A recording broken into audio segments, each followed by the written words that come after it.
Smart Bourse vous est présenté par MoneyOne.fr, l'épargne qui fait du bien.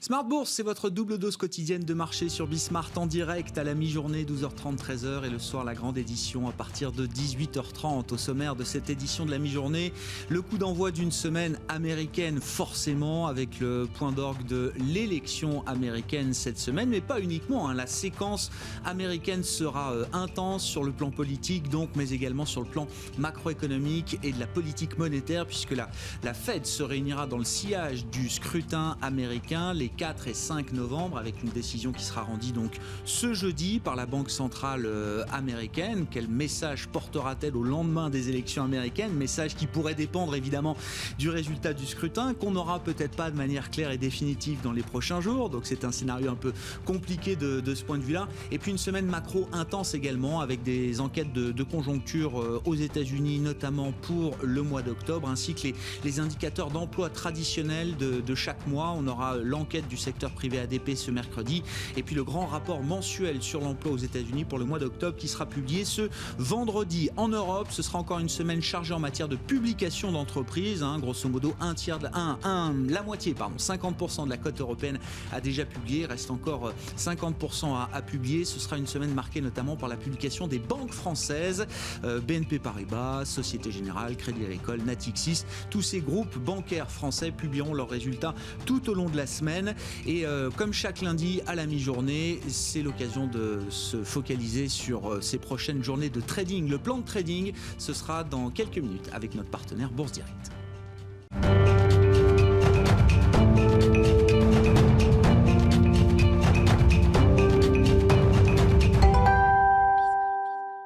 Avant de développer tous ces sujets avec nos invités, le résumé complet des infos de marché à la mi-journée. Et c'est un bon début de semaine sur les actions européennes qui rebondissent après les déconvenues de la semaine dernière. Le résumé complet donc avec Nicolas Pagnès depuis la salle de marché de Bourse Direct.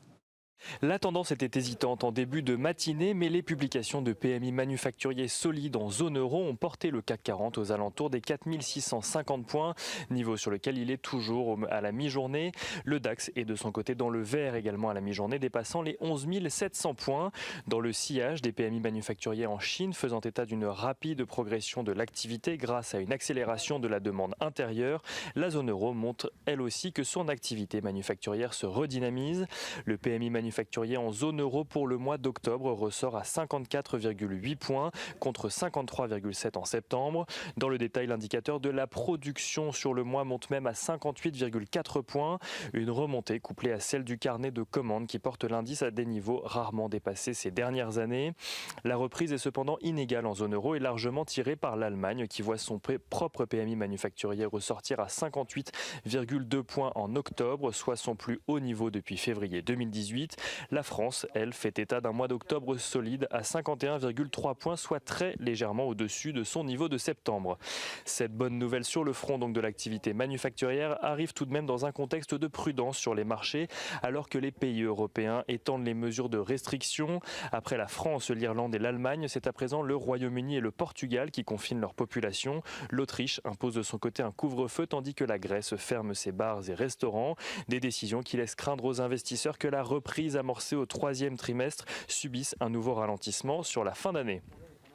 Une prudence également de mise avant les élections présidentielles aux États-Unis qui se tiennent demain. Pour le moment, les sondages donnent toujours Joe Biden gagnant avec 10 points d'avance sur Donald Trump, mais l'écart est plus resserré dans les fameux États bascules qui seront décisifs pour la victoire de l'un ou l'autre des candidats.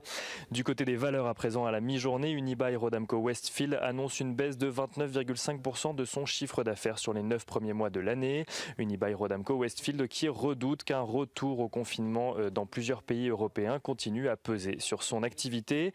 Air France-KLM annonce de son côté ne plus bénéficier d'un plan d'aide mis en place par le gouvernement néerlandais, les pilotes de la compagnie aérienne ayant refusé comme contrepartie le gel de leur salaire jusqu'en 2025.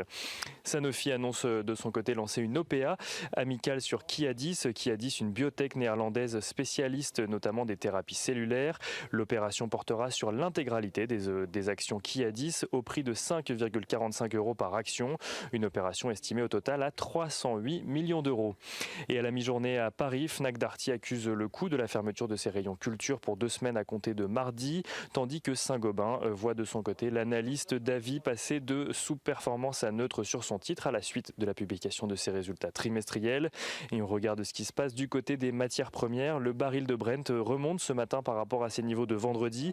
Il se négocie à présent aux alentours des $37 le baril. L'once d'or reste, elle, en dessous des $1 890, tandis que l'euro-dollar se situe à la mi-journée sous les 1,1650 $.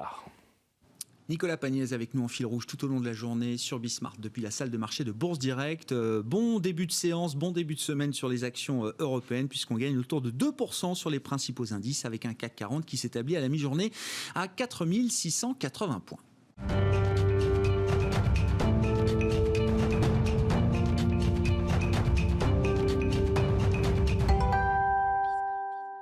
Comme chaque lundi à la mi-journée dans Smart Bourse sur Bismart, état des lieux des marchés et le plan de trading avec notre partenaire Bourse Direct et Romain Dobré qui est à mes côtés en plateau, membre de la cellule Info d'Experts de Bourse Direct. Bonjour et bienvenue Romain. Bonjour Grégoire. Oui, état des lieux effectivement, une semaine qui commence positivement après une semaine qui a été négative pour les indices européens. On a perdu 6,5% pour le CAC 40 sur la semaine passée.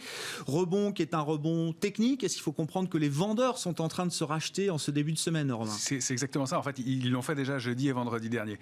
Jeudi, on avait baissé de 0,03%. Vendredi, on est monté de 0,69%. Finalement, après un gros contre-pied, puisqu'on a une amplitude de plus de 3% dans la séance de vendredi. Donc oui, c'est le cas. On avait noté l'ouverture de 22 000 contrats futurs, un peu plus, contre 4 929 points et dans la baisse. Et jeudi et vendredi, on note la clôture de 11 500 contrats. Donc précisément la moitié des contrats ont été rachetés au cours des 2 séances de fin de semaine dernière. On peut penser qu'aujourd'hui, c'est le cas aussi et qu'il y a un rachat de short assez massif. D'ailleurs, on voit un peu de volatilité, des extensions et un marché qui se montre toujours nerveux. Ceci, il y a peut-être un peu d'intérêt aussi derrière ça, et pas uniquement des rachats de short, pas uniquement des mouvements techniques, même si ça se passe avec pas beaucoup de volume, pas beaucoup de contrepartie. Toujours, il y a beaucoup de volatilité, mais un marché qui est quand même qui réagit sur des points techniques intéressants. On voit ce contre-pied qui s'est formé aussi sur le Dow Jones. J'étais un peu plus mitigé vendredi soir parce qu'on rompait des niveaux et assez significativement sur le Dow Jones. On a fait un rebond en fin de séance de 1,40% pour terminer dans le rouge quand même, mais moins 0,50% environ. Après un rebond d'1,40% et en préservant les 26 500 points qui étaient un niveau d'alerte important. Donc il y a voilà, de la défense. C'est un marché qui est spéculatif, qui est prudent, qui est un peu nerveux, qui risque de l'être encore, mais qui donne des signaux intéressants pour la semaine à venir. Ouais, alors les vendeurs effectivement se rachètent. On neutralise quand même quelques positions avant les grandes échéances de la semaine, l'élection présidentielle étant l'événement phare évidemment de cette semaine. À quoi est-ce que vous voyez par ailleurs qu'il peut y avoir un début d'intérêt, peut-être des intérêts ciblés dans ce marché? Qu'est-ce qui vous fait dire ça, Romain? Alors déjà, les rachats de vente à découvert, c'est un signe de diminution de la pression baissière. Oui. C'est-à-dire que par définition, voilà, ça n'a pas encore un signal d'achat à proprement parler, même si 2% de hausse, c'est pas mal. Mais voilà. Après, il y a l'évolution des secteurs qui est intéressante. On l'avait noté la semaine dernière, le secteur des technologies qui était celui qui avait le plus baissé et donc qui a pas mal corrigé. La tech en Europe, notamment, avait baissé 2 fois plus que le marché la semaine dernière. Globalement, c'est ça, de l'ordre de 16% de baisse sur un indice global européen, contrairement à d'autres qui avaient beaucoup mieux tenu. Alors, parmi les indices qui avaient le mieux tenu, et ça, c'est justement des signaux, il y a la finance, qui était un indice intéressant. Le meilleur et le plus fort secteur, c'était le Travels and Leisure, enfin les voyages et loisirs, qui était intéressant. Les télécoms aussi ont donné des signaux intéressants, les médias, et donc se sont bien tenus. Donc on assiste à une forme de rotation manifestement sectorielle assez sereine, puisque finalement les valeurs qui sont en forme et en tête de l'indice et les plus fortes stagnent. On voit Hermès, qui avait un parcours assez important, bien stagne, alors qu'il y a des figures des valeurs qui donnent des signaux de retournement intéressants et des signaux d'intérêt. On le voit Total, qui est toujours bien entouré. On voit Orange, qui donne aussi des signaux depuis quelques jours, on en parle depuis quelques temps, et des valeurs qui donc marquent des points bas et ont l'air de vouloir rebondir sur différents secteurs. On voit de l'intérêt aussi sur les petites et moyennes capitalisations qui surperforment pour l'instant, ce qui est plutôt signe aussi d'intérêt, assez ciblé, mais d'intérêt. Et puis les marchés émergents, évidemment, l'Asie, la Chine aussi, qui sont assez forts en ce moment. Ce qui est toujours intéressant, c'est de voir ce décalage entre le temps politique, on va dire, le temps économique et le temps des marchés. C'est au moment où la France et l'Europe peut-être de manière plus générale est en train de resserrer la vis sanitaire avec ce qu'on appelle aujourd'hui un reconfinement, que le marché en profite pour rebondir. On verra jusqu'où le rebond peut nous mener, avec des secteurs qui sont pourtant les secteurs les plus exposés à cette seconde vague et à ce regain de stress épidémique. Oui, effectivement. Cette fois-ci, on a un peu plus d'intérêt. On voit que dans le premier confinement, c'était très dur pour ces secteurs en retard. Et là, il y a des intérêts. Encore une fois, des intérêts ciblés. On ne paye pas n'importe quelle valeur. On voit que Michelin est un peu en queue de peloton du CAC 40 aujourd'hui.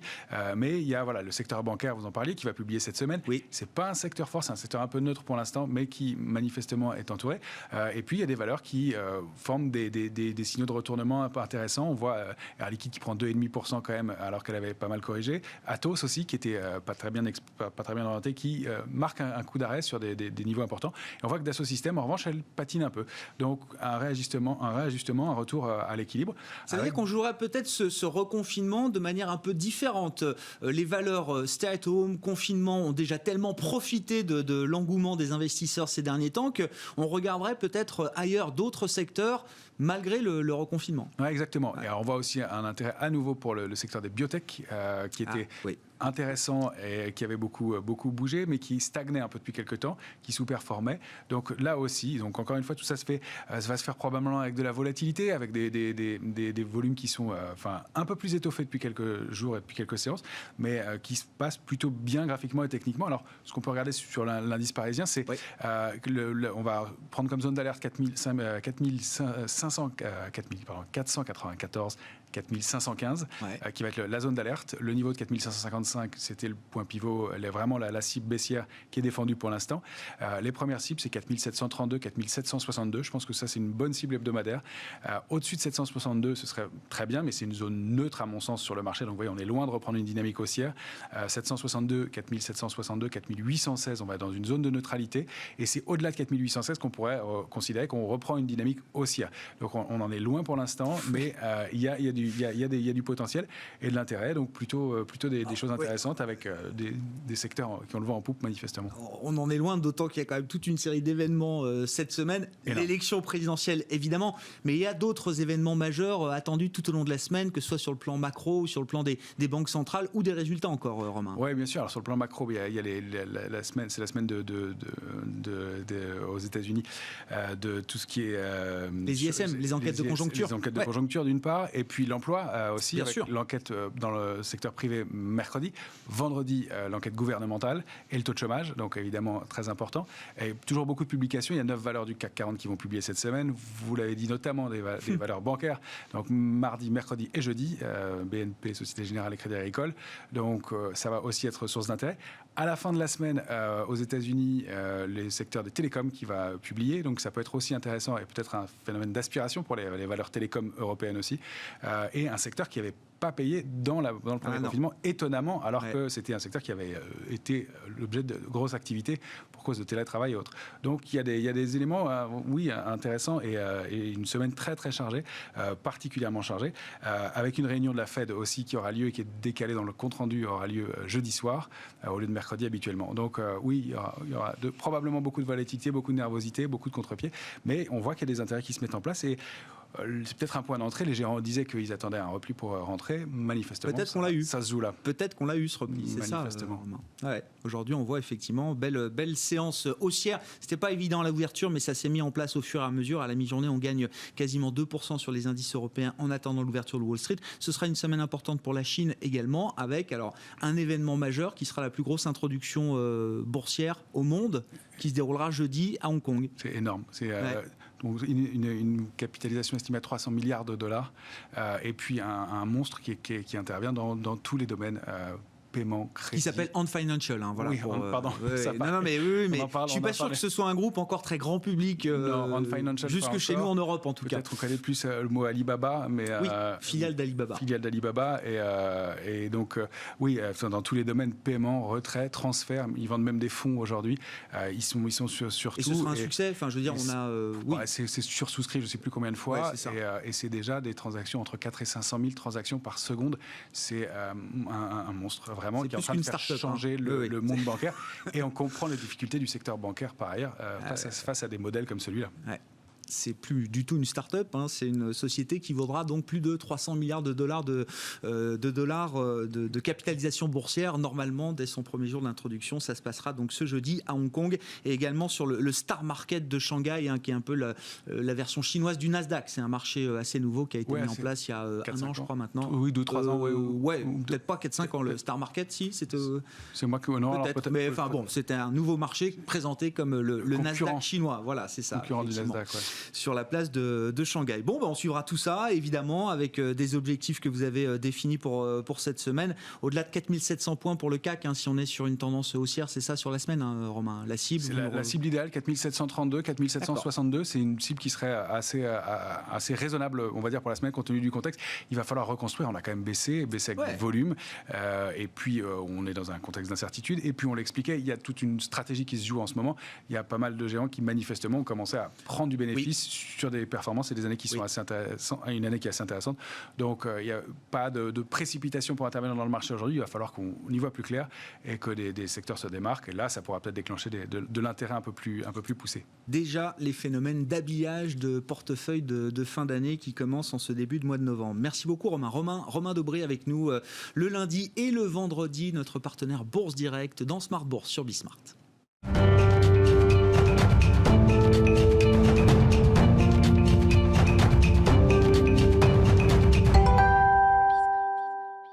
La semaine américaine, et comme chaque lundi, c'est Thomas Koster qui est avec nous pour parler de l'actualité américaine, économiste senior chez Pictet Wealth Management, par téléphone avec nous donc depuis Genève. Bonjour et bienvenue Thomas. Bonjour Grégoire. Bon, la réalité à la veille du scrutin, c'est que déjà plus de 90 millions d'électeurs américains ont voté. Je crois que ça représente les 2/3 de la participation de la précédente élection.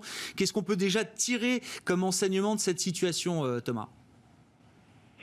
Alors en effet, on dit que le jour de l'élection c'est demain, mais on a une vague de personnes qui ont déjà voté. Alors ça dépend des États. C'est intéressant dans le système électoral américain. Beaucoup de choses dépendent des États, la façon de compter, la façon de voter. Et donc c'est ça qui rend plus complexe la vue d'ensemble. Si je résume juste au sondage, à l'heure où l'on se parle, on a Biden qui au niveau national a 7,2 points d'avance sur Donald Trump d'après les sondages.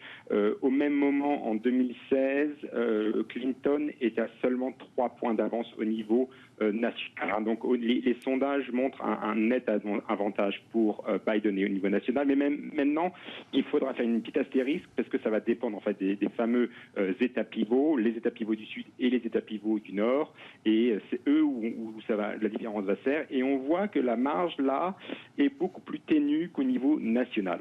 Et donc on a quand même une certaine incertitude dans ces États pivots et en particulier dans les États pivots du Nord et en particulier en Pennsylvanie.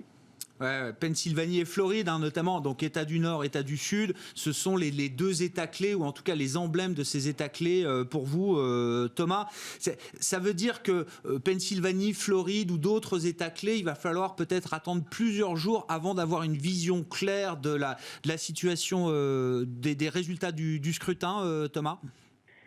Oui, alors déjà, je différencierais les États pivots du Sud et les États pivots du Nord. Pourquoi ? Parce que dans les États du Sud, et là c'est un point important à noter, on a remarqué que le vote hispanique a augmenté de son support pour Donald Trump par rapport à 2016. Donc là, je répète, les hispaniques ont tendance à voter plus pour Trump qu'en 2016. Donc c'est assez important parce que ça veut dire que les États pivots du Sud, finalement, pourraient continuer à aller vers Trump. Et je pense en particulier à la Floride. En Floride, on est vraiment au coude à coude entre Biden et Trump. Mais voilà, il y a cette question du vote hispanique où Trump a vu donc une augmentation de son support. Donc finalement, moi je pense que ça va se jouer vraiment dans les États pivots du Nord et en particulier dans la Pennsylvanie. Alors la Floride, on aura les résultats a priori le soir même. Donc c'est des États qui ont commencé déjà à compter les bulletins. Par contre, en Pennsylvanie, le comptage des bulletins ne commence que le jour même des élections. Et donc, c'est ça qui va mener à plusieurs jours de décompte. Plus, il y a des problèmes logistiques. On s'en doute bien, il y a la pandémie. On sait que les personnes qui sont dans les bureaux de vote et qui comptent sont plutôt des personnes âgées. Donc, il peut y avoir des craintes par rapport au coronavirus, etc. Enfin, c'est des choses un peu logistiques, un peu techniques, un peu bêtes, mais qui ont toute leur importance. Donc, bref, la Pennsylvanie, ça va prendre plusieurs jours. Et c'est tout le problème parce que ça pourrait finalement être l'État clé pour savoir si c'est c'est Trump ou Biden qui gagne. Face à ça, il y a le risque, enfin en tout cas la possibilité que Donald Trump n'attende pas plusieurs jours avant de se déclarer vainqueur. Thomas, hein, c'est notamment le site d'information politique Axios qui évoquait cette stratégie qui est en réflexion dans l'équipe Trump aujourd'hui, d'essayer de se déclarer le plus tôt possible vainqueur sans même avoir les résultats définitifs ou les résultats suffisants pour permettre de se déclarer vainqueur. C'est une stratégie qui pourrait faire un peu de bruit. Et là, je me mets aussi à la place des investisseurs et du marché, Thomas. Oui, et donc c'est toute la différence entre les votes en présentiel et les votes par courrier. On sait que les démocrates auront tendance à plutôt voter par courrier. Donc en gros, ce qui va se passer, c'est qu'il peut arriver ce qu'on appelle le mirage rouge, c'est-à-dire que le soir même des élections, à cause des gens qui ont voté en présentiel, il y a plus de républicains. Mais après, une fois qu'on commence à compter davantage de bulletins par courrier, on se rend compte qu'en fait, c'était plutôt une majorité bleue. Le virage bleu. Donc il y a ce mirage rouge et le virage bleu. Et en effet, la question, c'est est-ce que Trump aura la patience d'attendre les résultats définitifs et c'est en effet la grande question, surtout qu'en Floride, évidemment, beaucoup de choses vont potentiellement se passer en Floride. Si la Floride, finalement, reste pour Donald Trump, est-ce qu'il aura en effet la patience d'attendre les résultats des États pivots du Nord? C'est toute la question. Bon, en tout cas, j'ai envie de dire, quel que soit le prochain élu, alors si c'est Trump ou si c'est Biden, la situation sera quand même...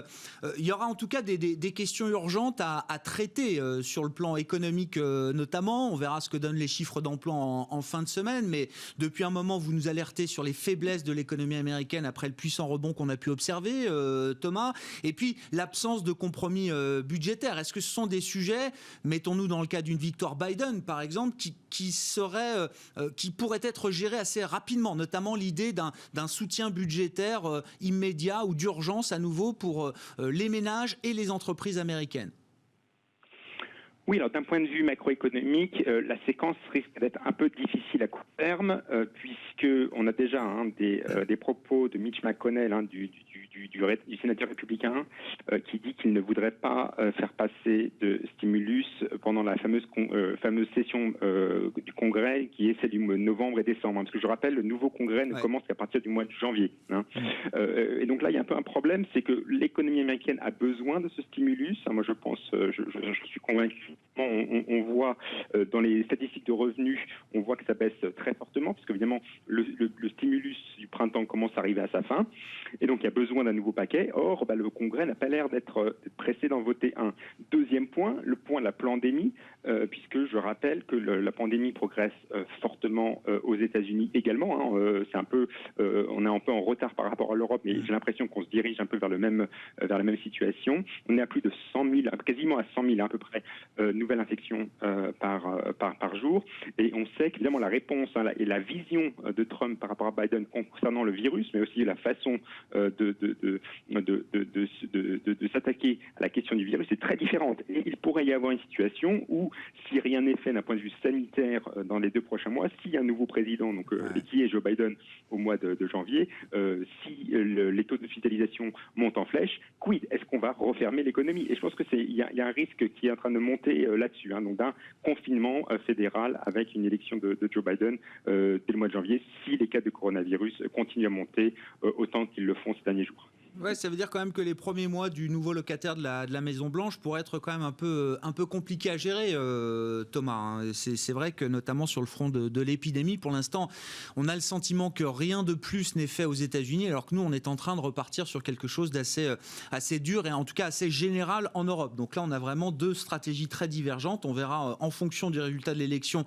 si les choses continuent de diverger fortement ou si une stratégie Biden, en cas de victoire de Biden, se rapprocherait plus d'une stratégie européenne sur la gestion de l'épidémie de Covid. Sur le front monétaire, là aussi, la séquence va être intéressante, Thomas, puisque la réunion de la Fed donc, est décalée pour permettre au scrutin de se dérouler demain aux États-Unis, mais la réunion aura lieu dans la foulée, mercredi et jeudi.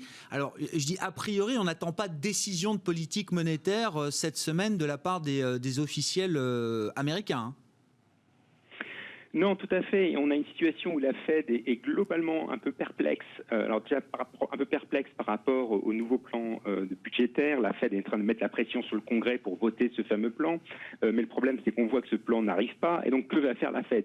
Alors, il y a quand même l'idée de si le Congrès n'est pas là, il faut que le monétaire et donc la Fed interviennent. Néanmoins, la question, c'est que faire? Et on sent qu'à la Fed, on a un peu un sentiment de dépossession ou un peu de perdition, puisqu'on se rend compte que finalement, les achats d'actifs perdent en efficacité, les taux négatifs ne sont pas non plus la panacée, et donc on est un peu quelque part au bout du chemin, notamment au bout du chemin monétaire. Alors moi, je pense quand même que la Fed réagira. Je pense qu'il y aura la bonne vieille solution d'augmenter les achats d'actifs, alors pas au mois de novembre, mais au final au mois de décembre, à mon avis, surtout si la situation épidémique commençait à devenir plus pressante.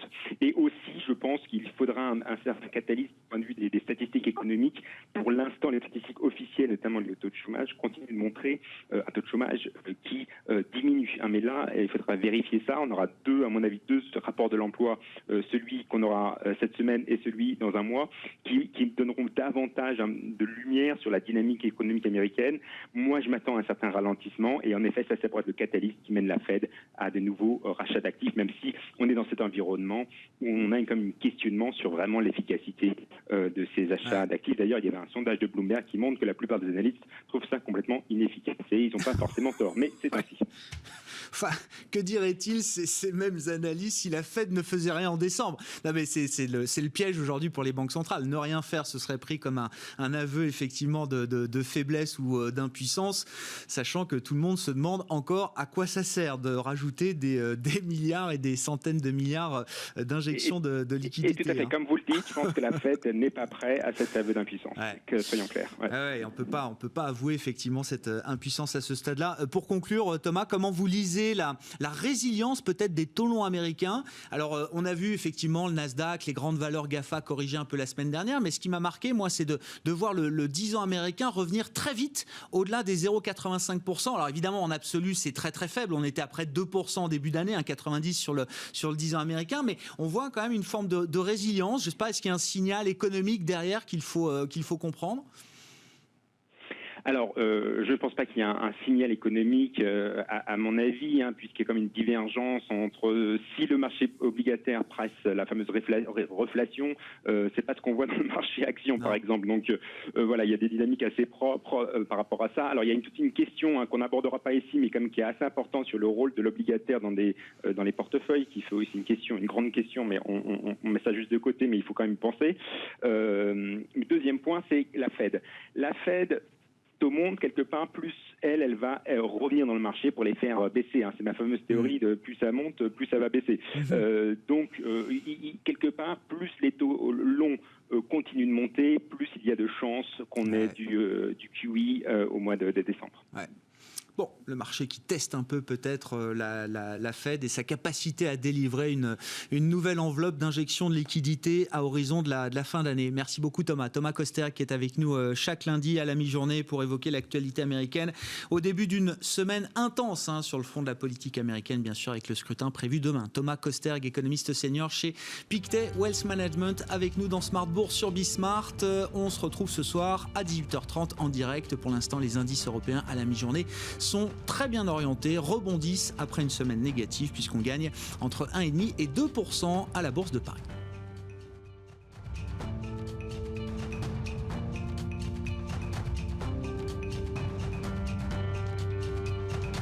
C'était Smart Bourse avec MoneyOne.fr, l'épargne qui fait du bien.